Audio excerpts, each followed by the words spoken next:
sa atong ebanghelyo nagkanayon. Jesus mingon, I am the vine and you are the branches. Ako ang matuod nga punuan ug kamo ang mga sanga. Vine refers to Jesus. Branches refer to us, mankind. Ang punuan, ang Diyos, ang sanga, kita, katawhan. Laktod pagastorya, kung unsang punuan, it is expected from us to be like ang mga sanga. Who the true vine or the main trunk, same goes the branches. Apan usahay, makapangutana ko, why usa ka anak ni graduate og college with honors, ni take og board exams, nakapasar, gani top notcher, third placer of the board exams of the whole Philippines. Doon na dayoy mo komentaryo, nakapasar, liwat sa mamagpapa, liwat sa ginikanan. Apan, kung mahagbong, komentaryo, pagbuot sa Ginoo, maglibog ko. Kung mahagbong, pasangin lang Ginoo. Kung makapasar, liwat sa ginikanan. Let's all remember that all the accomplishments, blessings, and graces in life should be attributed to God. Any of us is only an instrument from God, even our parents. The source and the main reason of all this is God, the true vine, for we are only the branches. Kaya kung ing na, tungkol sa mong mamagpapa, na yung anak karon, tinuod, nakatampo, pero kining tanan, gikan gyud sa Ginoo.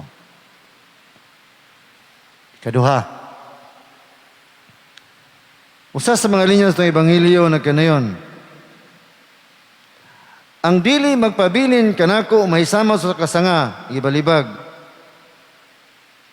Kay ang mapabilin kanako ako diha kaniya, mamungag daghan, kay kun wala ako, wala gayud kamoy mahimo. As long as you remain in me and I in you, bear much fruit, but apart from me, you can do nothing. Kung wa ang Ginoo, wa gyud mahimo ang tao. Usa ka tinun-an, gani siya pag-eskwela, dili gani kayo maayo. Apan after this more than a year of the pandemic, wa niya damha, nakatigom, nakabaton, og more than 1 million pesos. Tungod siyang online selling. Tagalog ni siya, iyang edad, 22 anyos, nagkanayon.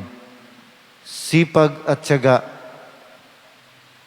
sa Panginoon, may pananampalataya, magkakaroon ng gantimpala. Sabi ni siya pa, mauna na siya. Tungod siyang paningkamot, pagsalig sa Ginoo, nigasyahan o nakabaton og more than 100 million pesos. Kay iyang gihimo naningkamot uban sa pagtuo, pagsalig sa Ginoo.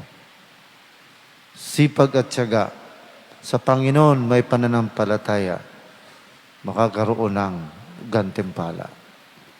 Sa Binisaya pa, mauna na siya.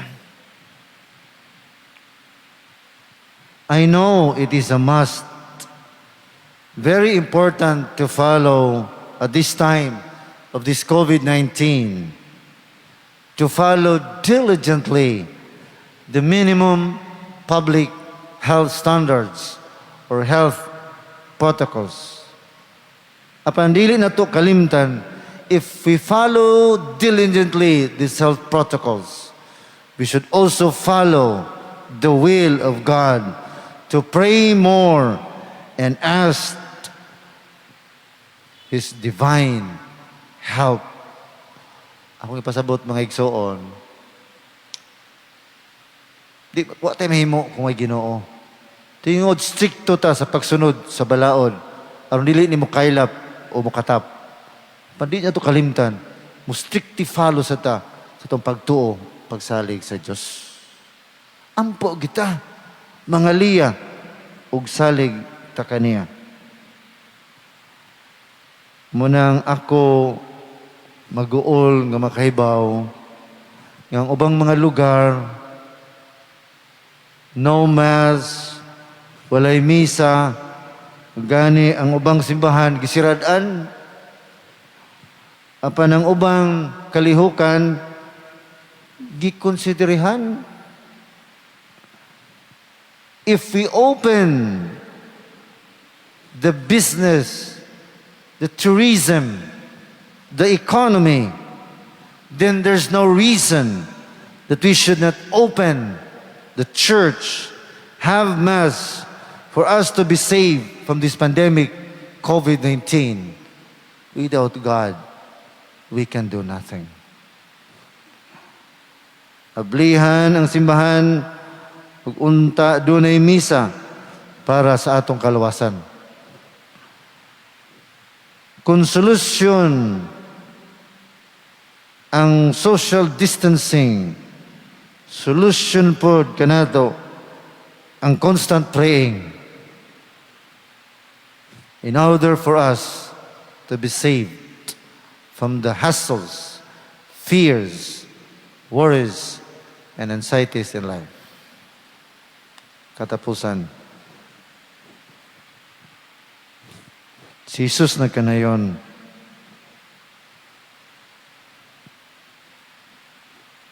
sa inyong pagpamungag daghan, kapasinunggan ang akong amahan, ug sa inyo niini kamo, mahimong akong mga tinunan. Kung kita magbuhat og maayo, ang Ginoo ray bahala nimo. Ug kita mahimong mga sumusunod, tinunan sa atong Dios nung amahan. Usa sa atong buhaton sa atong panahon karon, for me personally, kanang atong pagka manggihatagon. Common sa atong panahon karon, kanang community manghatag gani, sana community basta manghatag, si tawag ka na community manghatag. Community pantry. Pero nasamok naman ay daghan nagubot naman noon. Akong pamalandong, if we give, ayun nagpahibaw sa mga tao. Kung manghatag ka, panghatag, ay nagpahibaw o ibandilyo. Kay nakahibaw na ang Ginoo. Siya na'y bahala nimo. Kaya ang grasya o bidisyon, naghingapin o nagsobra-sobra sa itong Diyos nung amahan.